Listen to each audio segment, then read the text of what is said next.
In the last video, we talked about four functional groups, the ones shown in this table here, and we emphasized how it's important to know the four pKa's along with each of these four functional groups and to be able to quickly determine whether they are acidic or basic and then what their respective pKa is. In this video, we're going to talk about what I think is one of the most important concepts of acid-base chemistry when it comes to medchem. This concept is going to be present in every single PBT course, from PBT 1 all the way to PBT 4. So you might as well get the foundation now and really understand the contents of this video. So what are we looking at? Well, first, we're going to be focusing here on comparing pH to pKa. And then once we are given a problem, how can we determine what the dominant form of a compound is? So again, we want to know, given a specific compound at a specific pH, what is the dominant form of this compound? Now you might be thinking, well, what is a form and what do we mean by dominant form? Well, remember back to the first video when we saw how, for example, in acid, you have the unionized form or you have the ionized form. Same thing here with the base. We started off with the unionized base and then we went on to the ionized form. And so those are the two forms, ionized or unionized. And then why are we saying what is the dominant form? The reason for that is because of these equilibrium arrows right here. Right? So even if you have 99.9% UA form, you might still have some IB form. Or if you have 99% UB form, you might still have some IA form.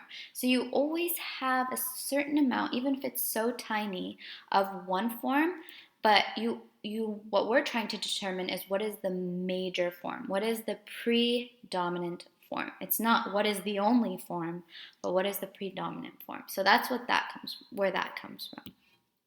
So again, the two possible forms are either ionized or unionized. That's what we mean by forms, right? Ionized, you should know by now, can either mean positive charge or negative charge. In other words, there is a charge, whereas unionized is the neutral form. So the wording of the types of questions you might get would be like what's highlighted here. At pH 7.4, is this compound primarily ionized or unionized? All right, and that should say primarily. So I can go ahead and fix that real quick. Primarily ionized or unionized. So notice how you're given a specific pH. Now pH 7.4 is important because that's physiological pH, and the majority of the problems you'll solve will be asking about pH 7.4, or you could be asked at pH 2, at pH 5, at pH whatever pH. So you will be given a pH, and then four pKa's, which we already saw in this table. You know these four pKa's, or if you're not dealing with one of these four functional groups, the pKa will be given to you. All right. So here are my steps to solving these kinds of problems. Step 1: determine if your functional group is an acid or if it's a base. So that's kind of like what I like to do first. What we did in the last video was this first step. We looked at a compound and we determined what are the functional groups present, and then we determined if it's a UA or a UB or what we were starting with. Okay, so first step is determine if you're looking at an acid or a base when you're looking at these different functional groups in your compound. And then the next step is compare the pH to the pKa, right? So compare pH to pKa, and we're going to talk about that in a second.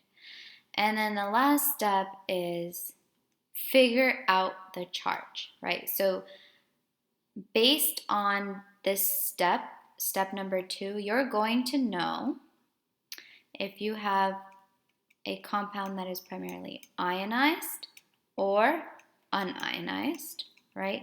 But you want to take that a step further. If it is ionized, is it a positive charge or is it a negative charge? And we'll talk about how to do that. So again, first step is determine if it's an acid or base, the functional groups you're looking at. So you'll have this large compound and you'll circle parts of these compounds and determine, okay, this is a carboxylic acid, it's acidic. This is an aromatic amine, it's basic. And you circle all those functional groups, and right next to them you write out the pKa's that you have memorized. Step 2 is, what pH am I being asked about? Is it pH 7.4 or is it another pH? And compare that to pKa. Step 3 is determine if each functional group is predominantly ionized or unionized at the specific pH, and then take that a step further to determine if it's positive or negative charge. This is important because you could get a question that asks you, what is the overall charge of this compound? So it's not enough to just say ionized. You should know if it's plus or minus. All right? So here are the golden rules. This is the most important thing of the part of this video. Start with acids. When you're looking at an acid, I like to use carboxylic acid as my example. And we know the pKa here is 1 to 5. This is an unionized acid because there's no charge. It's an acid because it's an acidic functional group.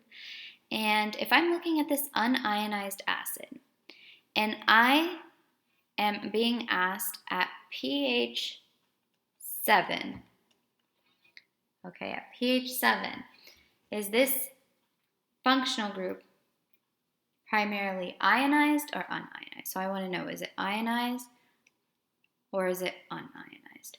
And so looking at this, I see that I'm starting off with an unionized acid, and I'm putting this unionized acid in an acidic environment, looking at number 1 here. Because when the pH is less than the pKa, well, what do we know about low pH? Let's just focus on this part right here. The pH is less than the pKa, which means that the pH is low. So when you have a low pH, you know back from like high school chemistry or general chemistry that a low pH means that you are in an acidic environment. So if I am in an acidic environment and I have an unionized acid in an acidic environment, well, that neutral acid is being put into an acidic environment. Well, nothing's going to happen. It's an acid in an acidic environment. And so when you put an unionized acid in an acidic environment, you're going to end up with the same unionized acid.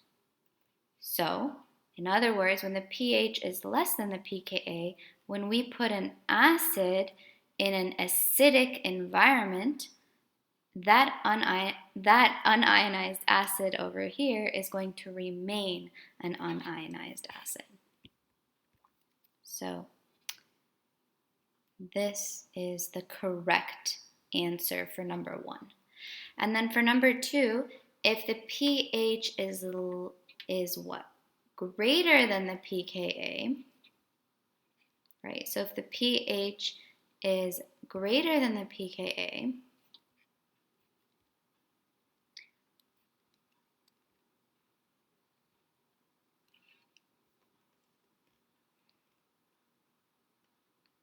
I should say greater. If the pH is greater than the pKa, then is my acid going to be primarily ionized or unionized? So that's the question I'm asking. So let's look at that same carboxylic acid. The pKa is still 1 to 5. And now I'm saying, okay, if the pH is greater than the pKa, meaning that I have a high pH, which means that I'm in a basic environment, what's going to happen to my unionized acid? Well, if I put this unionized acid, this carboxylic acid, in a basic environment, so I put it in the midst of bases that are proton acceptors that are ready to grab this proton, then what's going to happen? The base is going to grab this proton, and I'm going to end up with the ionized form of my carboxylic acid. So I'm going to end up with the IB form, the ionized base form. So this is really important. When the pH is greater than the pKa, and we're talking about acids specifically, then you are going to have primarily the ionized form.